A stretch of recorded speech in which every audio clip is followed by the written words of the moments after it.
anyone in which we want to align with is to help us to work with some of the issues that we are plaguing with.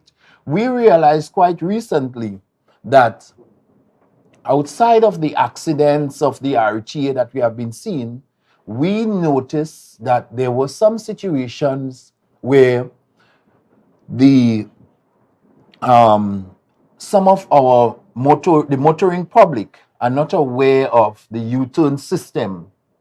We are seeing people participating in accidents where our families can be left bewildered, where you have people driving on the nation's road here without any insurance after COVID. You've seen a situation where at the end of the day, and let me just say to you, the Transport Commissioner Yes. will explain to you the implication of how deadly that is in terms of on our pockets and in terms of the end users, where we go with that.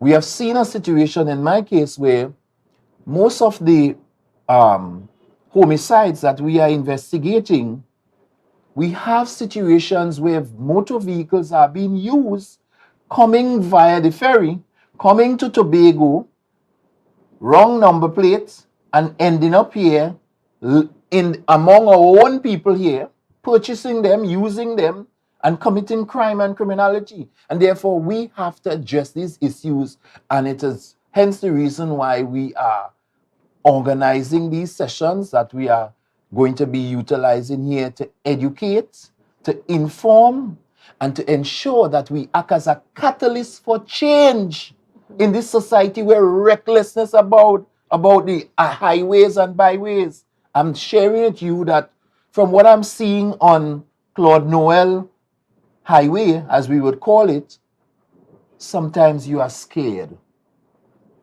in terms of the motoring public and how they are approaching. The roads continue to be small. They have not developed in any significant way. But what we have is more vehicles on the same road space. And therefore, that is cause for concern. So we have to be able to engage other strategies whereby we can now police the road, and the police can't do it alone. We need our other partners in national security to help us, and hence the reason why we are utilizing all arm of national security in partnership. And of course, included the Transport Commission. So, Transport Commissioner, Mr. Clive Clarke, the announcement of your team here in Tobago has sparked quite a bit of concern amongst the traveling public, and I just want you to speak to the reasons why you are here, in terms of whether or not you're here to mercilessly issue tickets, or whether or not you're here to help our traveling public get to a point where we are all safe on the roads. Kandace, good morning again, and thank you very much, and more so to your listening audience. I think this is a brilliant opportunity for us to clarify a number of things as we seek to give that level of support to the police, as well as to deal with some of the challenges we are facing. One of the key things, though, we need to keep in mind, though, is that our mandate is not just to issue tickets. That's the least of our objective. Basically, we are here to work along to educate, sensitize, and to inform. Also, we have recognized certain behavior, certain habits that if it continues, we will find ourselves where persons, families will be at a major disadvantage. And therefore, we have to treat with that as early as possible. So therefore, we will be conducting a number of joint exercises in partnership with TTPS. We are mindful, we are very mindful of that. And we have picked up certain trends that I think is necessary through our information, as well as educating and sensitizing persons that is necessary that we bring to the fore. We have seen and we have picked up, based on the statistics, based on the U-turn system, which Mr. Winter will talk about some more, because the statistics are there. We are seeing a number of persons who are driving without driver's permit. We are seeing persons who are driving with permits that have been expired and have failed to come in to renew their permits because they may have sanctions on those tickets. We have seen persons, and especially we recognize this environment is a tourist industry, and we have seen some issues where we have even some of our foreigners need guidance, and we think we can liaise with the rental agencies, the taxi association, and so forth, and informing persons what is required for when they are driving on the nation's road. I need to say, if we don't address these issues and we find some way along the trail, a major accident, something ought to happen, as I said, families will be at a disadvantage when come to treating with some of these matters. I want to stress an important point. I don't want us to forget this one here today. I, as commissioner, has recognized of late through our new inspection system, we have picked up a number of stolen vehicles, and we are also seeing them circulating in Tobago. I'm going to talk about Tobago in terms of that. And what is worrying me, in the past, some of those vehicles have been re-registered into licensing.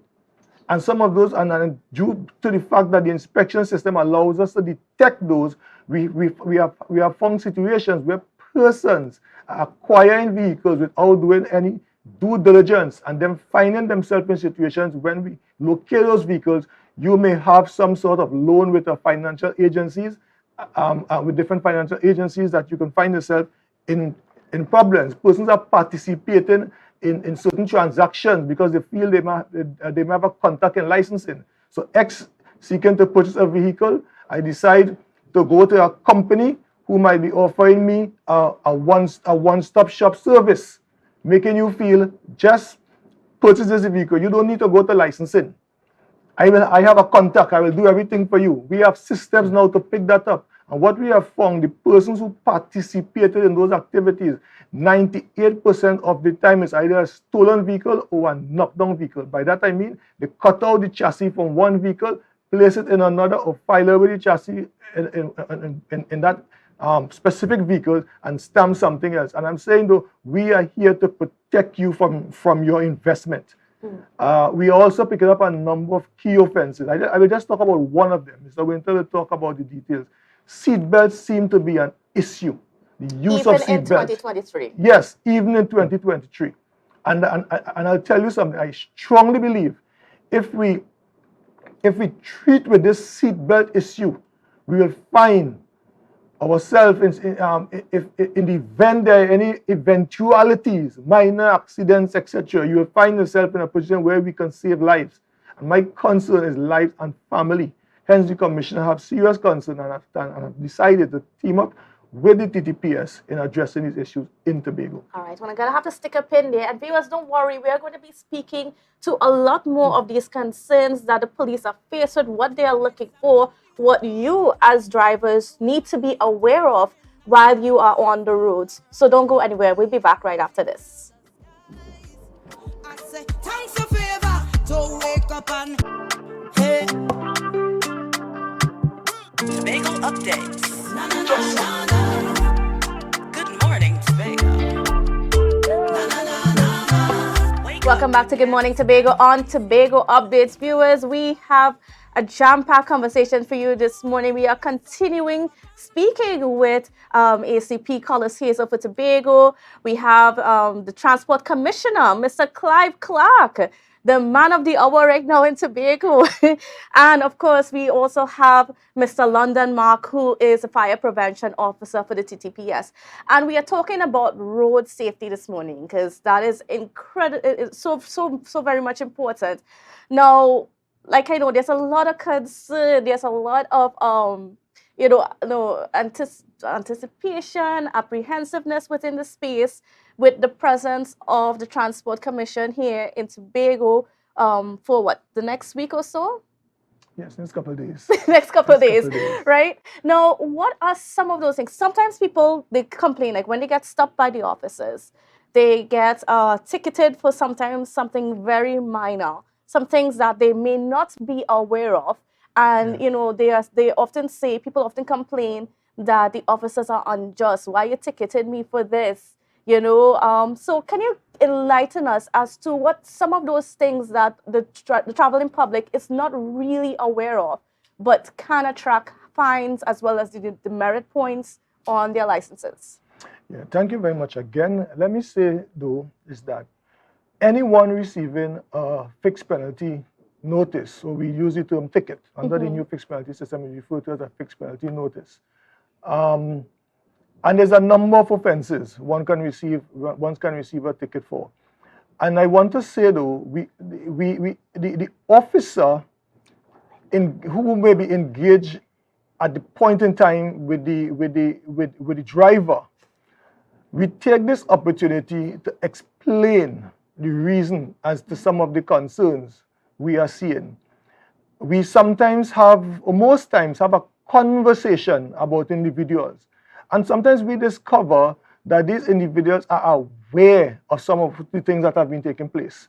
When we retrieve the data from some of these persons, we are seeing where warnings have been issued to them.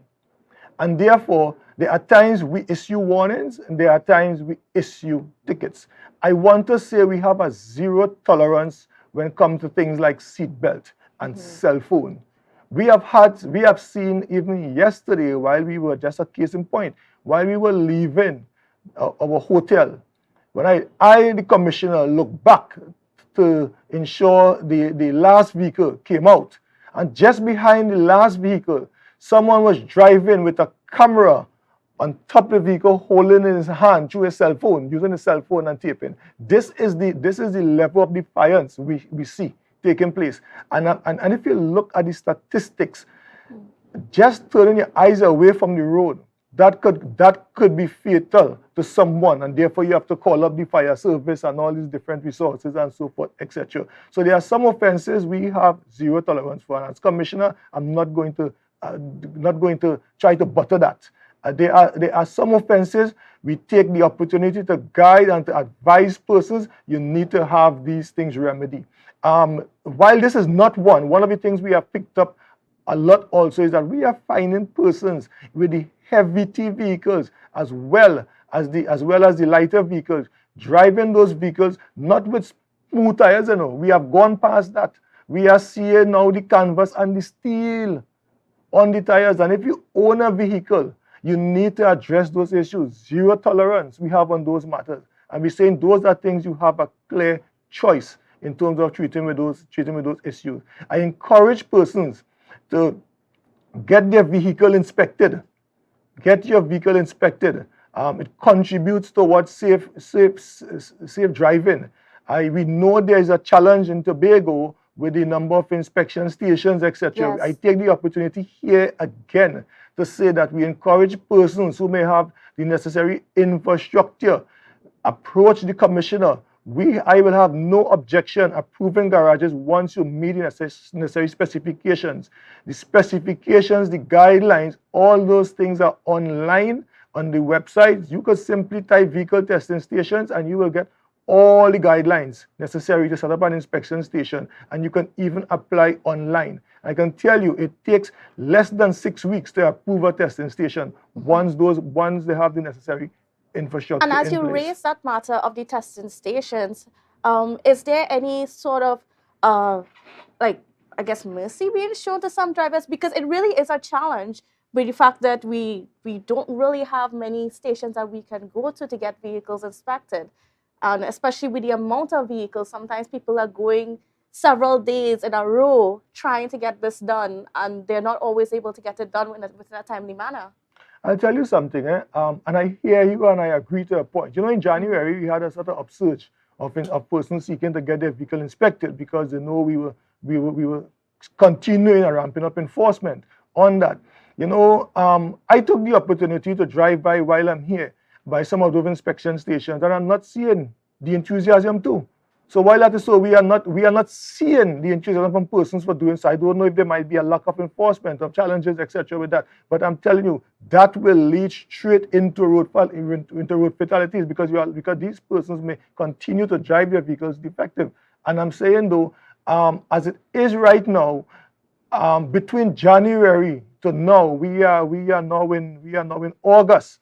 And basically, I was hoping we see much more vehicles would have been behind the inspection sticker and so forth at this point in time, because the opportunity is there.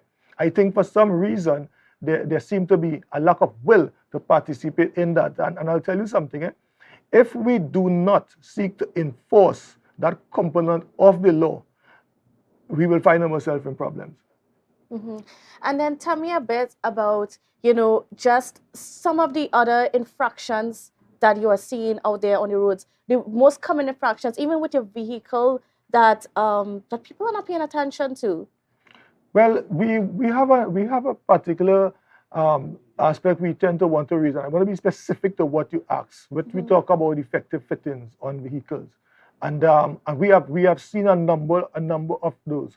We sometimes try our best to advise persons in terms of having these things rectify. I know the last time we were here, we issued a number of warnings for those, as well as we issued tickets because we saw previously person had warnings and failed to remedy the situation. We tried to build a history and also the TTPS in conducting enforcement. But a vehicle that is defective again could lead to serious problems.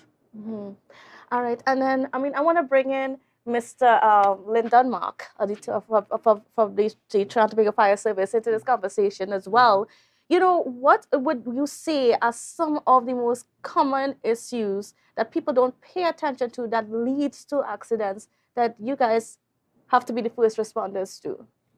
Right, from our experience over the years, what we realized that speeding is one of the major issues of persons on the roadway. And they are not paying particular attention to the road conditions at the time. But according to the change in the road condition, you have to change your driving habits, and we are not seeing that from persons when they do their driving. No, there's been a joke within our public sometimes when we're out on the road. It's like you see some of the driving, and you wonder if the persons bought their license. Are we cracking down on how people drive after they've got their license, whether it's through legal or illegal means, but ensuring that they really do follow the laws that are outlined? Any one of you all can take it. Let me answer that first, ACP, if you allow me. I know you will. I know you'll have a field day with that. I just need to say that this is the fundamental. How do we do that? We do that by means of enforcement. We do that by means of having officers on the road. We do that by means of ensuring we have proper traffic signage and so forth, etc. And yes, I know we know the wider or the higher levels have responsibility to ensure we have proper roads and that sort of thing. But as the chief said, in the context of is that person must be able to look at the conditions and adapt to what is necessary. What we are doing at the licensing authority, though, is that one of the things we have done at the licensing department, I want to say, yes, this commissioner does not hide to say to the fact. We have seen persons who, when we look at the record, evidence does not show that that person would have been issued a permit from the licensing division. And I'm saying, though, we have now put systems in place to stop that. For you to now have your permit, your Class 3 permit, or any permit from licensing, you have to go through a digitized process from what we call from the inception, from the learner's permit point of view. And that permit will not print unless you participate in a regulations process, because it's integrated. It will not print unless you pay for that service within licensing. And basically, once that permit is created, it is now accessible to the TTPS through their systems. It's now accessible to the insurance agencies. It's now accessible to through the internet, for which one could now validate that your driver's permit. I want to say one time while I'm here, the persons who are in the rental agencies and the taxi agencies, etc., persons who are hiring drivers, I advise you strongly, go online and validate that permit that is presented to you from that individual. Validate that permit to see how many demerit points that person has. Validate that permit to see if it exists within licensing. The opportunity now is there, so you could make proper decision in terms of who you are putting to operate your vehicle. And we're going to have the phone lines open pretty soon. So you, the viewers, I know many of you have a lot of burning questions. So you would have your opportunity to call in a little bit. So I just wanted to mention that to get yourself ready. And Mr. Hazel? Yes, this is all about the whole idea of sensitizing persons. The Transport Commissioner spoke to the idea of persons with illegal permit, as I would want to put it that way. And of course, I want to say to you that the public, that time has changed, people have changed, even problems change, technology change, but leadership endures. And it is because of leadership in the new space that we are putting forward all these new technological devices so that in the past times, it would have been easy for you to get away with just what we had in just the normal um, permits that anybody could have created. Now, the way in which it is designed and structured and digitized, it is far difficult. It is difficult in order for persons to benefit in terms of in that way, and hence the reason why we are here to educate people as well, because people will try their own ways in Yes. order to break the system. And a lot of that has been showing up.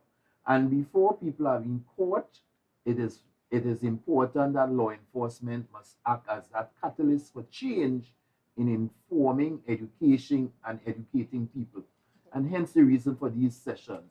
I must say to you, Kandace, that later this afternoon, we will be at the library's auditorium where we are going to have a public session with our taxi drivers, with our rental companies, with our tour operators, because they are strategic people that we have seen that things are happening, and we need to alert persons in terms of some of what we have observed, and to educate them in terms of what is taking place, because you have situations where even people with international permits are coming here, um, coming on the island. Some of the international permits that they are coming here with, we have our migrant workers are coming and utilize those permits, and there are countries in which would tell you that they have no authority to issue international permits in their jurisdiction. Yet they are coming with permits. People are employing them. And when you put them through the digitized system is when you're picking them to understand that this can't work. The number that is being utilized here as the registration number just cannot fit in our system. We are seeing situations where people are going and buy vehicles and not checking on the demerit points of the drivers. And all these things are causing issues. And stick a pin right here, because maybe you need to explain that a little bit to the public who may not be aware of some of those challenges and how the demerit points sometimes switches over to the driver of the vehicle. So I'll hand that over to the transport. Okay, let me answer that. But we do have Mr. Winter coming up shortly, who will explain the system and processes with that related to the merit point. Very important for the listening audience. I just need to say though, one of the things we practice is that we strongly believe that that when an offense is committed where the merit points exist on a fixed penalty ticket or any fixed penalty ticket where the merit points exist, yes or no, the responsibility lies on the offender. I want to make that absolutely clear. We take steps to ensure that we could identify the offender, and the offender can more or less treat we could treat what is required under the law for the offender. So you find there's what the law allows for, and I'll just touch on this a bit. If for some reason you do not pay your ticket within the required time, there's escalation, etc. We're going to talk about. You now enter into a phase you refer to as sanctions, right? And the law gives the commissioner the authority to apply sanctions as the case may be on the vehicle or on the offender. The practice is that we place the sanctions on the offender, and we look for whether the vehicle is owned by the offender. So in the event the vehicle shows up to do a transaction, we could now more or less the whole intention is to ensure when they pay that ticket, that matter is clear. So we look at sanctions on vehicle if it is owner driven. And that's one of the things we need to keep in mind. We at times, sometimes, which we have discontinued, sometimes we place, we previously at times place the sanctions on the vehicle with the intent when that vehicle come in, we use it as an opportunity to find the offender, but we realize that posed some problems and some challenges. So we have removed sanctions on all vehicles to so we could avoid that situation. And this is why you see we ask persons when they come to license, we require that you bring in proof of address. That has been very instrumental, and hence the reason why we put it on our scheduled form for certain transaction. So indirectly, it's now part of the process, it's part of law, part of the process is put by the Transport Commissioner to help validate these individuals. So we have some other challenges where sometimes we had situations, even though you might have sanctions on a vehicle, on an owner-driven aspect, before the process more or less reached an end, that owner might have sold that vehicle to someone else. Yes. When we see those situations, we take the opportunity to remove the sanction because again, though, we have to ensure that that in the event that transaction takes place that is heading to another party who may not be responsible, that person don't take the responsibility for that. So we have put additional administrative processes in place to ensure that don't happen. All right. Well, we're going to take a quick break, viewers, but don't worry. When we come back, you'll be able to post some questions yourself. I know quite a lot of you have some questions. And so the number to call would be 284-6597. So keep that number on hold. And when we come back after this quick break, you can pose your questions. Strong, and the vibes is never wrong. We are beauty, we are power, we are people. Hey. Tobago updates. Welcome back to Good Morning Tobago on Tobago Updates. Viewers, we are chatting this morning with the ACP for Tobago, Mr. Collis Hazel, Officer Collis Hazel, I should say, as well as the Transport Commissioner, Mr. Let me just bring up the names again, Mr. Clive Clarke, as well as Mr. Lyndon Mark from the Trinidad and Tobago Fire Service. Now, ACP Hazel, we had the last time we had some of the transport officers here in Tobago, there was a concern that because a lot of the vehicles, especially in the countryside of Tobago, that operate as PH taxis, etc. Of course, all of them went into hiding during that time for fear of being ticketed, you know. And there was a situation that came up because people were not able to readily access transport to go home. There were some challenges that came out with that. And then we had the Chief Secretary also speaking about that, so that there should have been some collaboration before coming down in such heavy force here in Tobago. Is that how is that situation being treated with this time around? Kandace, let me say to you, any taxi, any vehicle of that sort who went into hiding know that they were doing something wrong. We tend in this small place to put blanket over our eyes and conveniently use all excuses in order to treat with situations. The Tobago, the licensing department, the police, the fire, all of us know as Tobagonian that we don't have a taxi service that goes to Charlottesville. Yes. So what we thrived on is the public transportation, the bus. We thrive on private cars taking people in terms of that. So that was not the issue, may I say. The issue would have been somewhere along the line where persons knew that their vehicle may have been defective in some way or the other, and that they were going into hiding. And clearly, this is what some of the sensitization is all about. In order to educate and inform persons in terms of your security. We want you to be safe rather than to be sorry. Kandace, you know I am talking in the space of a Tobagonian and a family member. We are close-knitted. You know how it felt to to lose the life of those last two persons on the nation's road, what grief that brought the family of Tobago into, that was because of an accident. We have seen quite recently where a young boy took a vehicle, it was reported stolen, went and crashed it into an establishment. These are infrastructures that are damaged, these are lives that are lost. And when you do check it, those persons, somehow or the other, they either have never been issued, and these a life is important to everyone in this place.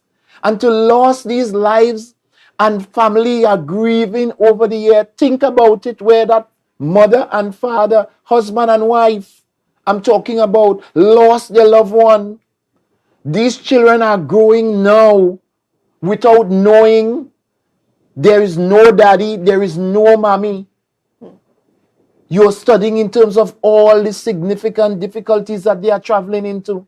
But yet still, for our own benefits, we sit there and we realize, we look at the licensing, we look at the fire service, we look at the police as being beasts.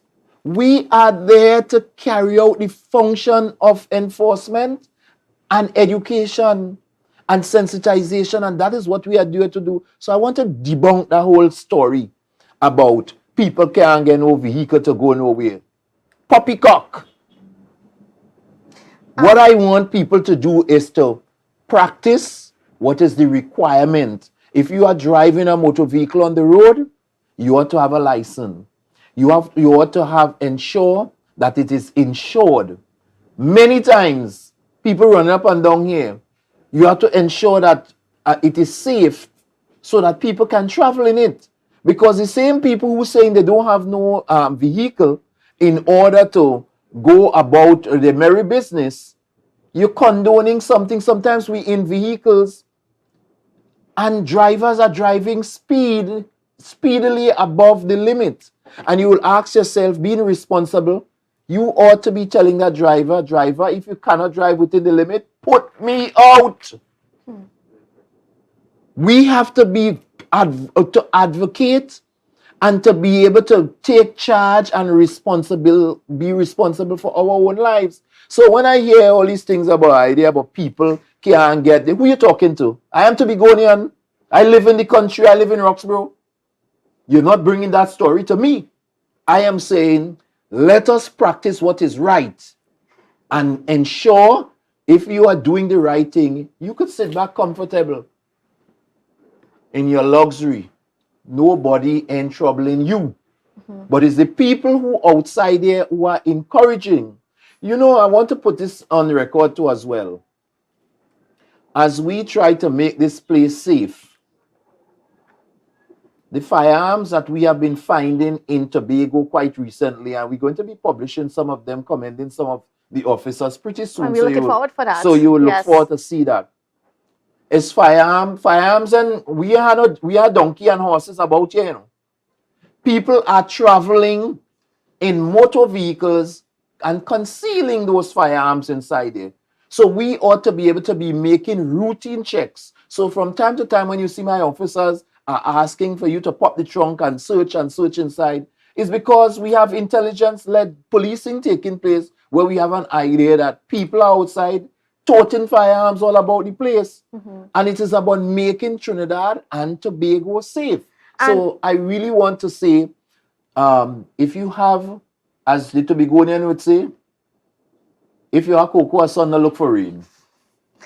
All right, and of course, I just want to pause here to say that the phone lines are open, so you can just call the line and pose your questions to the officers. They are here. What I know, there's a lot of questions that people have. The number is 284-6597.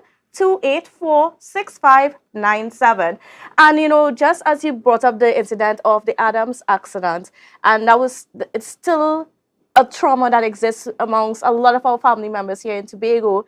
We want to get some answers as to what's going on with that investigation, especially with the truck that was cleared to go down to Trinidad that very same night. I don't know if either Mr.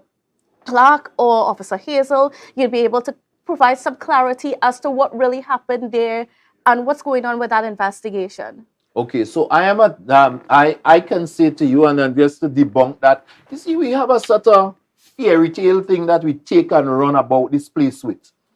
And I received several calls from people all over telling me about the truck. They take the truck and the truck running down to Trinidad and what's that. Poppycock, foolishness. We went out there on limbs and in telling people the whole idea about the fact that I came off a flight the same day that accident took place. And my first order of day was to provide comfort to a grief party who I saw was persons involved, families, victims there, and dealt with that. My second order was to look at the accident on the scene of the accident, and present we were able to get the Assistant Commissioner of Transport, my colleague here in Tobago, to come on spot right away. I, with my own two eyes, saw him inspected the vehicle. Now, according to the Motor Vehicle and Road Traffic Act, when a vehicle is involved in an RTA, it ought to be a fatal RTA, it ought to be inspected. Yes. That vehicle was inspected the very same day the accident took place. So there was no need for us to take it and impound it in any vehicle All right. or in any station for anybody to come. So And just stick a pin right there because we do have a caller on the line. So good morning, caller, and welcome. Hello, good morning. Good morning. So you could pose your questions to anyone on the panel. Yes, well, my question to Mr. Hazel, my question is to the Transport Commission. There has been reports of people been suffering in the inspections on the road, but it feels like we've been hearing like a fear in your feet. Yeah, you are stopping a tire missing and given a ticket for those kind of seeming small issues. Are those real? I mean, are those for real or are those made up things? I mean, you get a ticket because your car is here. I don't think that would have interrupted the structure of the vehicle. It would be able to be roadworthy or anything like that. Just asking for information. Okay. I didn't hear quite clearly. You didn't hear it too clearly. Someone- Caller, are you someone- still there? Yes, I am. Could you just speak up a little bit because you sounded a little bit muffled, so the panel wasn't able to hear you clearly. Okay, so this is regard to people saying that you're being stopped by the left stop for excuse like tear on your feet, your car being torn, your valve cover on your tire missing, that kind of thing. Are these real issues that would prevent a vehicle from being roadworthy and warranting to get the actual ticket? Okay. All right. So I think he was speaking to like Something about covers. inspection. Sorry. Something about inspection. Right, covers on your vehicles and things like probably the hub for the wheels and things like that. Is that a concern? No. If I again, I'm sorry, I didn't hear the question quite clearly. If we are referring to things like covers for the wheel, like hubcaps and so forth, those are things that we don't charge for. That's not necessary. Those are accessories that are not compulsory for that when it comes to for one giving a ticket for defective vehicles and so forth. No. And I know, I mean, and just to sort of jump some of the callers here, but the last time around there was a concern even about the license plates. Yes, Because I mean we're so used to a long time you go by somebody who could paint and they do the thing and then you just put it on your car, but it's changing now to a more formalized system. Yeah, I am so happy you raised that question there, because that's something we have picked up quite a while, and we have seen it in Tobago and in Trinidad. We refer to that as the face number plate. Number plates, there are two types. You're talking about the new modern types you are seeing, yes. But then we have what is more to concern with us at those number plates where you are seeing, and sometimes we take it for granted. A 3 could look like an 8 and so forth because the number plates are faded. And I'll tell you something, that could be a serious issue when it comes to law enforcement if you have to identify that vehicle properly for your probably your statements and so forth for in the event of a crime. And I'm going to pause you right there because we do have another caller. Good morning and welcome to you. Hi, good morning. Yes. Hello. Go Good ahead and pose morning. your question, ma'am. All right. This question is for the commissioner. I went to have my car inspected at a garage, and when I got there, I was told that my vehicle is not on the system. I went to licensing more than almost a month now and returned yesterday, and up to now, nothing has been done. And nothing has been done. All right. Yeah, So, I'm happy Commissioner. you raised that question, because we have, and you're quite right, the way our system is designed, it is to treat with some of the inconsistencies in licensing and as well as some of the inconsistencies we see due to criminal tendencies. We have situations where persons may, when licensing records were digitized some years ago, it was digitized through a process whereby, you scan the data and someone enter what they see. So you could have data entry issues. And if I can tell you, I recall some years ago that was the data was scanned in Trinidad, and some folks in another country they were entering the chassis numbers and so forth. Wow. We call it indexing, right? So we have situations where sometimes persons may put in a ZFR2 and these type of things. And those are errors that we could pick up and we could reconcile. I have to say this guardedly, what you may not know, sometimes when a garage tell you your vehicle is not on the system, it is not that it's not on the system, it's that we alone can see what exists with that. And this is how we are picking up vehicles that have duplicate registration number, vehicles that have duplicate chassis. And it's here we are picking up where we are seeing vehicles that might be stolen, or vehicles for some reason through a system licensing had in the past where the number was not the numbers were not generated on an automatic basis. It was one which they give out 1 to 5 to one site and 6 to 10 to another site. What happened sometimes in the past, those same numbers were given out to that site that resulted in administrative duplication, and those are the easy ones to fix. Some of the duplication or some of the issues we are not seeing on the system, sometimes we have to go and find the other vehicle that vehicle is duplicated with, and most times, I mean last week alone we discovered about 5 stolen vehicles because of being referrals from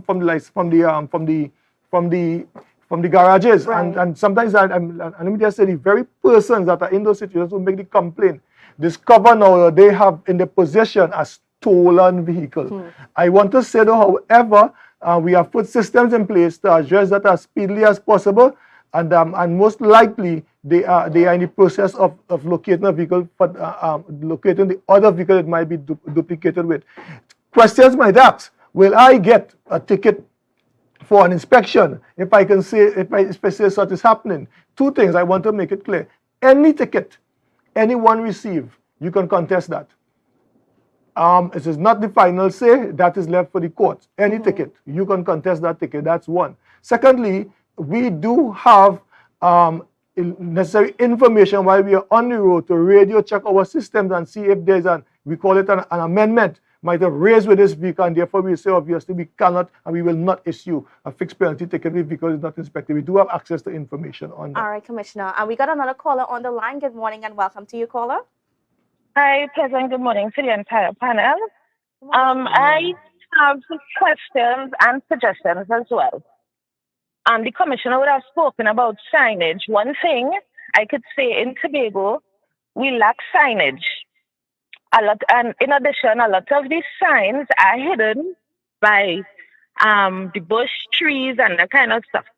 So we need all the entities to work together to ensure that one, the signs are visible not only for the locals but for tourists as well, and have more signs on the roadway. Right? That's one. Two, another question. Why does it take so long to get a certified copy? Because I would have purchased a vehicle, 2 vehicles, San Fernando, Port of Spain, and I was told check the system in 4 to 6 months to see if the certified copy is available. But if I go to get the vehicle inspected, I am being told by the inspection station I cannot inspect the vehicle unless I have the certified copy in my name. So I have to go searching now for the previous owner to issue authorization and they are not willing, why not have the process when you're doing the transfer include an inspection as well, and issuance of a sticker or some evidence that the vehicle was inspected in going forward, and or improve the process of having the certified copies ready in a more timely manner. So for my sake, if I'm driving, I have kids, let's say I'm going to the supermarket and I get stopped, I may get charged because the vehicle is not I don't have a valid sticker. But is it really my fault? Let me answer this though. In general, our key performance index or delivery time for certified copy. Some sites you get it same day, some sites you get it within 2 days. That is standard practice for issuers of the certified copy when you have no issue with the records.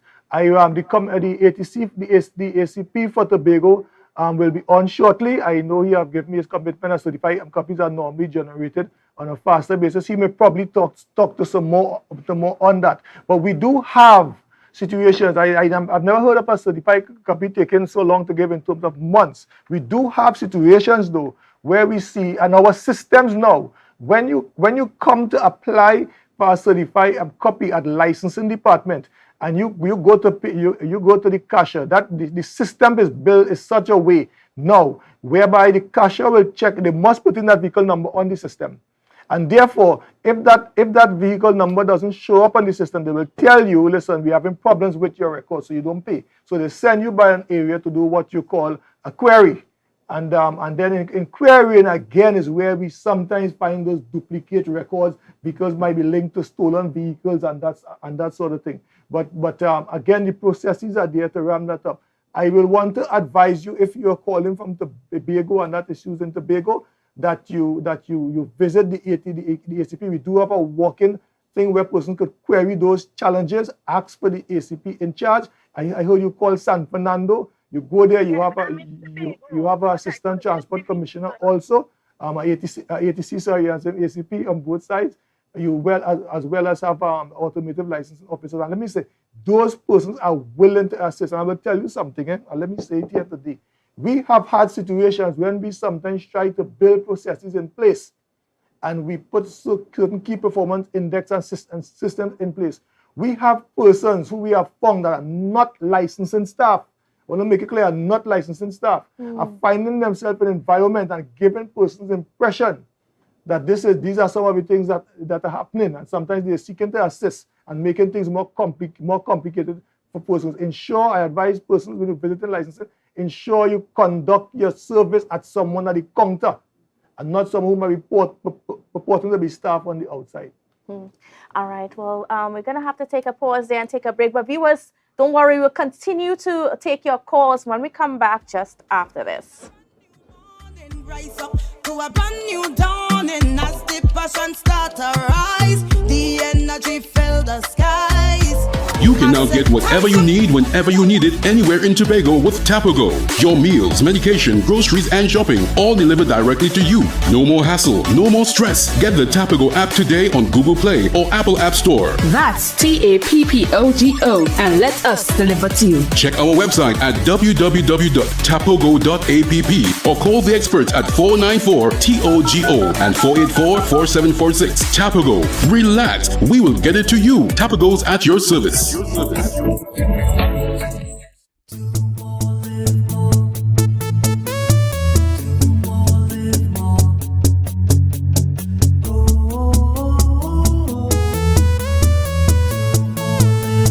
This is how it's gonna go.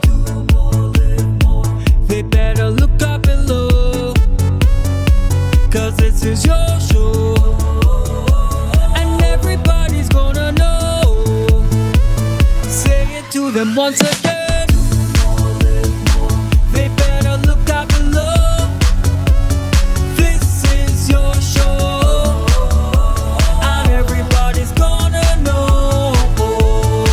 That's how it's gonna go. They better look up below, 'cause this is your show. Yeah.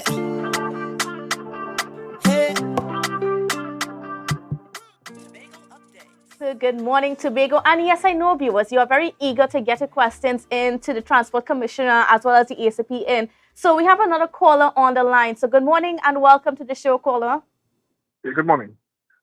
I'd like to address the relevant person. Why is it that when you have to challenge a ticket, it's ambiguous? You cannot tech savvy. You have difficulty in going ahead with the process, and then you're blamed for not. Caller, good morning. Yes, hello. Yes, go ahead with the question, caller. Right. I'm concerned. I like the point. Is it that it's so challenging when you have to appeal a ticket that's been issued to you? You have to take pictures. You have to get so much information, and everybody is not tech savvy. Could that process be made easier? That's my question. I think I got the question, and Mr. Winter will talk a little more about that. The new fixed penalty system and the judiciary have taken the position also in support of the system that persons contest your ticket online. And let me say, we see hundreds of persons contesting tickets, right? But we do recognize that the user spoke about being tech savvy, technical savvy in that aspect. One of the things, though, we encourage persons. The system is very user friendly and simple, and therefore we also advise persons. You normally say sometimes when we are seeking to get things like visa and so forth to go abroad and so forth, we do seek assistance from our friends, our loved ones who might be able to guide and help with those things. If you might have a challenge in terms of that, that's the new way in which it is done. And we encourage persons to do so because a court date and so forth is now assigned electronically based on the system. Yes, yesterday I met someone in Moriah, and he raised the point that he had some problem contesting his ticket because of the fact that he didn't have an email address, right? He said, but nevertheless, he was able to get assistance from a relative and so forth in assisting in treating with that. I'm saying though, the contesting your ticket and that's your right. And I'm saying though, any officer, whether it be a transport officer, whether it be a licensed officer, someone a traffic warden, police, you have your right to contest your ticket. That is your right, and you should try your best to contest it by the approved method by the entities for doing so. All right, and just before we go again, I just need to give Mr. Lyndon, Mr. Lyndon Mark, just a little chance to give us an update on what's happening, because viewers, we have the Commonwealth Games happening here in Tobago, and it is going to pose some challenges for motorists on the road and so on. So could you just give us an update as to what we can expect for the Commonwealth Game? The Commonwealth Game starts tomorrow, the opening ceremony. We have a simulcast with both Trinidad and Tobago. Yes. So the venues, Shore Park, Cultural Complex, Shore Park Recreation Grounds. You have Buku for the triathlon, Black Rock for the volleyball. So the venues were inspected. Most of them is ready to go. There are some minor issues to ensure that they are completely ready in terms of fire safety. But we are going back there today to ensure that everything's in place so that when persons visit the scene, they are safe to use the facility. So we will be there ensuring that persons are safe in case of any emergency. We are there to assist them. Evacuation plans were developed for all the venues. So in case of an emergency, persons who are working there, the fire service, the police, the security officers are aware of the evacuation plan, so they'll be able to guide persons to the safety, to the muster points, and so on. So we are ready to go for that. And then any other thing that the motorists should know while they're out and about? Well, the police service will in terms of the... just to add to that, Tobago, we are hosts to the Commonwealth Games, which is a very important international games. And I would want to say to us all, it means that we are accommodating much more persons in our space on the same roads that we have since God was a little boy. And I am just asking us all to make sure that we utilize the roads with due diligence in terms of our driving and making that consideration for other road users. We have visitors, we have the triathlon that will be taking place as well. Safety is of paramount importance for our users and of course our tourists and visitors alike. please let us continue to abide by with the motoring with the traffic enforcement officers who are going to be on the roads, because it is all geared towards your safety and the safety of others. So let us reduce the speeding. I want to say to us that this is not going to be just a show to deal with Commonwealth Games.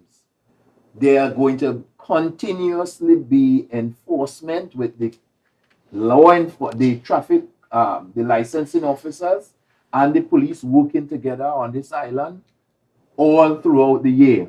So I'm asking us, the best you can do is to prepare yourself. Fail to prepare, prepare to fail. All right. That is our word to you. I want to thank you so much, Officer Hazel. And viewers, we still got a little bit more time where we will be able to continue with some of these discussions, and you will be able to pose a few more questions. So right after the break, so just keep that number handy, and we can continue these discussions. Hey. Tobago updates. Good morning, Tobago. Wake up with Kandace and Denise. Welcome back to Good Morning Tobago. On Tobago Updates, viewers, we are giving you the opportunity this morning to have your questions answered in regards to what is expected of you on the roads. We know that there's so much concern within the space. There's so many questions. There's so many rumors, misconceptions, misinformation. But we're here today to give you clarity on what you need to know as a driver. Now, we had the Transport Commissioner on, we had the ACP on for Tobago, and they were just giving us some tips and answers some of the questions. Now, we are going to continue with those questions, because on with us, we have some of the people that are more on the ground and more knowledgeable with the intricacies of some of these laws, so that you are better aware on the roads. So we are being joined by Mr. Adrian Winter, that's on my far right, and he is the Transport Enforcement Coordinator. Is that correct? Traffic Enforcement. Traffic Enforcement Coordinator, as well as Mr. Kandace Prasad and Motor Vehicle Inspector 1. Mr. Prasad? Oh, here, Mr. Prasad. Okay. And Mr. Ramesh Gupta, Assistant Transport Commissioner for the Tobago office. Yes, sir. Yeah. All right, viewers. So these are the people that have the answers to your many, many questions. So first of all, let me just get into a couple of the things that people have some concerns about. And, in terms of when you come across a licensing officer on the road, and they ask for your license and registration, and you fail to give them that, or the driver fails to give you that, what is the action? Is it that they're obligated to present you with those documents, or can they refuse? According to the law, it is an arrestable offense if they don't produce it, right? If they were never issued a permit, a driver's permit, it's also an arrestable offense. So they can be charged, they can be arrested and taken to court. If they don't hand it up, if they don't give it, and if they don't have it to produce, it is also a charge. And then when it comes to accidents, right? How long after an accident occurs should it be reported? Immediately. Yeah. What are also some of the most popular challenges that you guys face with vehicles that you notice when you're out there on the roads that people don't pay attention to, and then they respond with like, that is what you're ticketing me for? You know, how that's stopping an accident and all those things. Yeah, I know you guys probably hear the world of things from the drivers out there. But could you just share with us some of those things that capture your attention, that people need to pay attention to, or may not understand that some of these things are ticketable offenses? Okay, if you look, most of the time you're on the roadway, vehicles, seatbelt. You fail to wear seatbelt a lot. Cell phone. People always on their cell phone. If you look at the nighttime, we'll probably daylight, unauthorized lights. Right? We tend to go to these shops and buy lights and just install it into the vehicles, not knowing the basic law when it comes to those things. Defective tires. Right? Yes, we are open market for foreign use tires, but at some point in time, the tire is going to reach that point where canvas, wire, It's not a show. You need to pay attention, and more or less, if we pay attention or do a pre-inspection of our own vehicle, we may not find ourselves in a position to be ticketed. I mean, and as you mentioned the lights, because I know we in Tobago, some of our young men love those fancy lights on the car. What is allowed and what is not allowed? Once the vehicle is manufactured with those lights, those are what is allowed. The ones that they put on, the blue light, the yellow lights, all those other that they install afterwards, those are the ones that you can be ticketed for. I know tint is also a major concern. Can you share with us, just for the edification of people?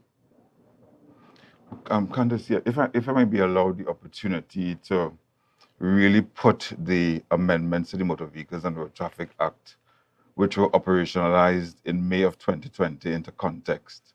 Now, one of the major reasons why we made those amendments was against the backdrop of a number of road traffic accidents, a number of road traffic fatalities, a clogged judicial system.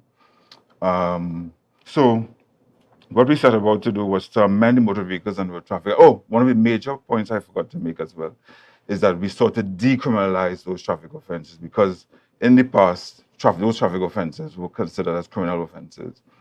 So in doing so, when we revised the legislation, which is commonly referred to as Act 9 of 2017, as amended by Act 15 of 2020, we revised those traffic violations and introduced as well a demerit point system. Yes. And what the demerit point system is really aimed at change driving behavior. Because what we hope is that, once someone gets that first ticket that carries demerit points, they change their driving behavior, because they know from the onset that those demerit points can lead to the possible disqualification of your driving permit. And some of the common traffic violations, as you were asking a short while ago, in Tobago here, because what the new system also allows us is that real-time access to data. So before, if you ask some of these same questions, you may not have gotten the data so quickly. So one of the things that the system allows us to do is to get that real-time access to data. And we certainly appreciate that in the media. Yeah, so in Tobago, what we are seeing is that continued persons driving without their seatbelt, as the ATC just mentioned, that of breach of traffic signage, use of vehicles without a valid insurance policy, defective fittings, defective tires. Those are some of the common traffic violations here in Tobago. Speeding is also one of the number one traffic violations over here. So, we really want to aim at that change driving behavior to, as the ACP rightfully pointed out, so that families can get home safely. Because I don't know if you all saw the news just in Trinidad recently, where the guy used the priority bus route illegally, driving while drunk, and now a family is without their mother. Yes. Children is without their children without their mother. Probably sisters without their sister, brothers without their sister. So the cycle, and those are things that people never get over. Never get over. It's one thing losing a family member to some sort of illness, but to lose a family member suddenly to a road traffic accident is especially a drunk driver. Especially a drunk driver. But it's not only drunk driving, because speeding is a number one contributor to road traffic fatalities as well. So people, when they come to us, they say, well, I wasn't drinking, I wasn't driving drunk, I wasn't driving dangerously. I was just going over the speed limit by a little bit. But sometimes going over the speed limit by a little bit can cause control issues with the vehicle. Certainly. And viewers, just so you know that you can still call in and pose your questions. The number is 284-6597, 284-6597. Now, we are going to continue posing the questions. Certainly, one of them is understanding this whole demerit system. And, at what point in time does the accumulated points be expunged from your record? Because I know there's a time limit to some of these demerit points. So just to provide some clarity for our viewers. Yeah, so demerit points are applied against your driving permit for certain traffic violations under the revised MVRT. Now, once those demerit points are applied against your record, what we hope for, as I said, is that change driving behavior so that people don't lead to what we call disqualification of the driving permit. Because when we talk in disqualification of driving permit, we're talking about two different categories of drivers. We consider newly licensed drivers and we consider experienced drivers. A newly licensed driver is one who has held their permit for 12 months or less. An experienced driver is one who has held his or her permit for 12 months or more. With the newly licensed driver, anything 7 demerit points or over can lead to the disqualification of your driving permit. And experienced permit holders are placed in 3 brackets, where if you accumulate anything between 10 to 13 demerit points, it can lead to 6 months disqualification. Anything between 14 and 19 demerit points can lead to a 1-year disqualification. And anything in excess of 20 demerit points can lead to a 2-year disqualification. But it's important to also state that disqualifications don't happen just like that. We must, as the licensing authority, as the law dictates, we must take that person through due process. So the licensing authority, when we gather that kind of information on the system, we write to the individuals and ask that person to provide reasons to us in writing, whether you use paper, whether you use an attorney, whether you type it up, whatever, provide your representations to the licensing authority as to why your permit should not be disqualified. But but the point also we want to drive home is that the power is in your hands, because from the time you get that first ticket that carries the merit points, you're supposed to already have in the back of your mind, let me change my driving behavior. I don't want to get no more demerit points, because in 2 years' time, those 4 demerit points, 3 demerit points, or whatever the demerit points can come off your record once you practice good driving behavior. So it's 2 continuous years of good driving behavior. Those points are expunged from your record. And you basically start over from new. And you start from 0. Yeah. All right. What are some more of the things that people miss when it comes to their vehicles that they should be aware of? I heard earlier on the call, I talked earlier on about obtaining a certified copy at the licensing office. In Tobago, certified copies are obtained the same day, even hours. Right? Once the system and everything is in the system, you get a certified copy in less than an hour in Tobago, which is a very good initiative. Transfers are done the same day. So it's important to get your certified copy. And so a lot of people have the old certified copy, which is the handwritten analog one. We are asking people to come and update their certified copy. Get a new certified copy, get it so that all the information will be on the system, and they can now have that ease when doing their transactions, even at the private garages and things. Once they have a new certified copy, all the information will be updated, and they can go to the private garage and everything will be on the system. And that's one thing that people are not doing. They're not getting an updated certified copy to easy way they do their business. And a lot of times they might sell the car without doing the necessary transfer. Yes. So the only way to know if everything is on the system and if everything is okay with your vehicle is by getting a certified copy, an updated one. And this is something that we try to get people to do. Make sure your permit must be valid, your insurance must be valid, your inspection must be valid. And that's something, everybody should at least, and these are something that is visual, is eyesight. You don't need to go to anybody to see that. It's there in front of you, take it out, take out the insurance from your car, take a look at it, see when it's expiring, take out your inspection, even your driver's permit, take out your driver's, hey, it's valid, or it needs you. And in Tobago, we have observed that there are numerous and a lot of people who permit when they come to renew, it's a year or 2 years since it's expired, and now people are now realizing, only when license officers in Tobago now that people say, well, what shall I check my permit, what I check my insurance. But this is something that they should have been checked in all the time, not when license officers come or when police stop you. This is something, an ongoing, is an everyday thing that people need to do, And what about simple things like cracked windscreens and that sort of thing? If you're looking at cracked windscreen, right? I mean, I don't want to sound drastic in a way, but it's discretion on the officer who stop you, I would say. A man may have, let me say, just a hairline crack. You may want to give him a warning, you may want to give him a certain amount of leeway. But if you observe a vehicle that we would call it like spider web, right? Now that's obscuring the view of the driver on the roadway. So a decision may be made at that point in time to issue a ticket. All right. Well, we are getting ready to wrap up, but I want to give each one of you 3 gentlemen just a chance to address the public with just some of those things that we really need to be aware of. So I'm going to start with you, Mr. Winters. Yes, so I want to really urge the public in Tobago to, and I take it back to the major traffic violations. Wear your seatbelt. Don't use your cell phone while driving. There's so many options. If your vehicle doesn't have a Bluetooth, a hands-free system, a handset, a headset could work. Watch your speed. Don't drink and drive. Drinking and driving is a criminal offense. It is not simply a traffic offense. So I hear people boasting when we walked the streets yesterday. I hear a guy saying, "Well, I have a DUI from Trinidad." So I was like, that's not a traffic offense, right? That's a criminal offense. So what I really and I told the public in Trinidad this, practice integrity in your use of the road.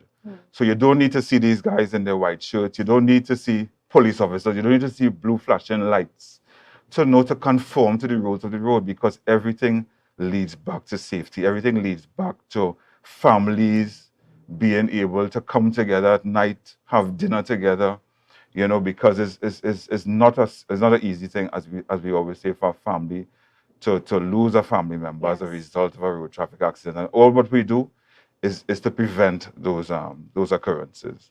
Okay. I just want to tell the public that don't see licensing department or the licensing authority as an enemy. See us as a friend. Come to us. You having problems, you having difficulties, come to us. Come to me in Tobago. I will try to help you in any way possible that I can. But don't see us as the enemy. Work with us, work with the licensing authority. Let us get what is supposed to happen. Let us get Tobago on the whole a better country, a better area, so that people can feel safe and we can work things together and have a harmonious relationship. And don't wait. And so when license officers come to Tobago, you're happy to see them. It's not the negative aspect of it, but it's the happiness that they bring to Tobago when the license officers come to Tobago. So don't see us as the enemy. Work with us and let us work together and try and build the relationship and build Tobago together. And Mr. Kandace?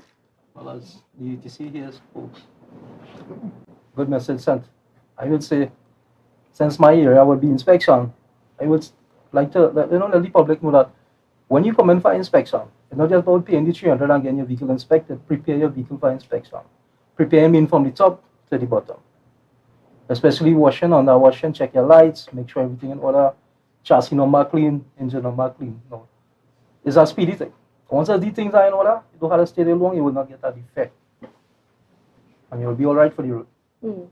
And you have no worry about the white shirts. No worry about white shirts. All right, viewers, it's been a marathon session this morning, and it's been my pleasure to help you, the public, understand some of the things that we need to be aware of and to perhaps alleviate some of the fears. And like I said, don't be afraid of the white shirts. They're there to help. You can hold them accountable. So these are the faces that you will have to deal with. Take advantage. They said that if you have any concerns, take the opportunity to come and have a conversation and let's see how we could perhaps get your vehicles in line with what the law says they should be. All right, so thank you again. It's been a pleasure. Maybe you can do this again. Certainly, Definitely looking forward to doing something like this again, because there's so much I know that you, the public, don't understand all the time, because some of the laws have changed and we also always need to be updating you all on what's been going on. Anyway, so thank you so much for viewing. It's been my pleasure to take you through Good Morning Tobago this morning. And don't go anywhere, because at 10 o'clock, we've got brunch. So you're going to want to tune in for that. See you then. The energy filled the sky.